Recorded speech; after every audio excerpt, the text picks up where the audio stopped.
Okay, so now in this scenario, we're dealing with the adult victim who's in cardiac arrest with an AED. And before we get started, we need to talk about scene safety for a moment. Is the scene safe? We have our gloves on, we have our CPR shield, so we know the rescuer's safe, but are we safe to use an automated external defibrillator?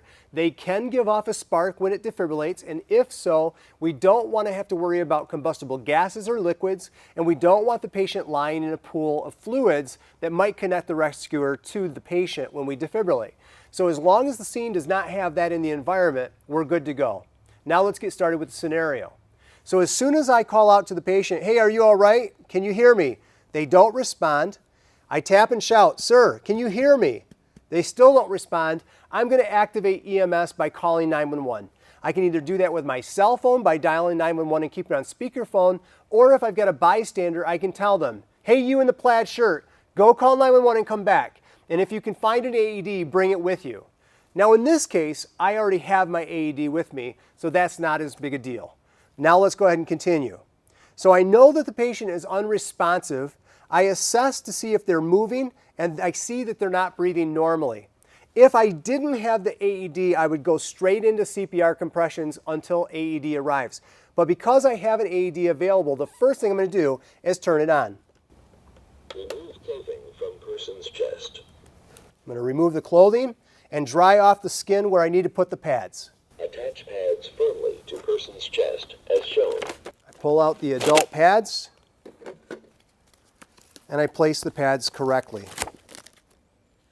One above the right breast, one on the left mid-axillary, below the left breast.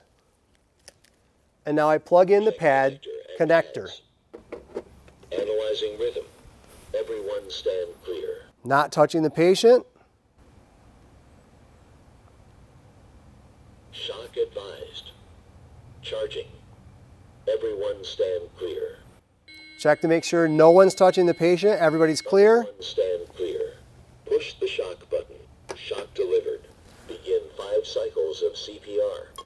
1 and 2 and 3 and 4 and 5 and 6 and 7 and 8, 9 and 10, 11, 12, 13, 14, 15, 16, 17, 18, 19, 20, 22, 23, 24, 25, 26, 27, 28, 29, 30.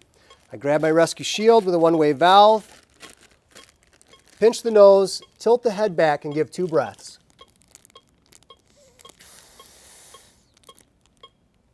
1 minute and 30 seconds of CPR remaining. 2 breaths go in, go right back into my 30 compressions. 15, 16, 17, 18, 19, 20, Analyzing 21. rhythm. Everyone stand clear. Stop touching the patient while it analyzes. No shock advised. Begin 5 cycles of CPR. Whether it advises to shock or not, we're going to go right back into our CPR as prompted, and we're going to continue this until EMS arrives, until further help arrives that's equally trained or higher, or my patient begins to move and respond and breathe normally.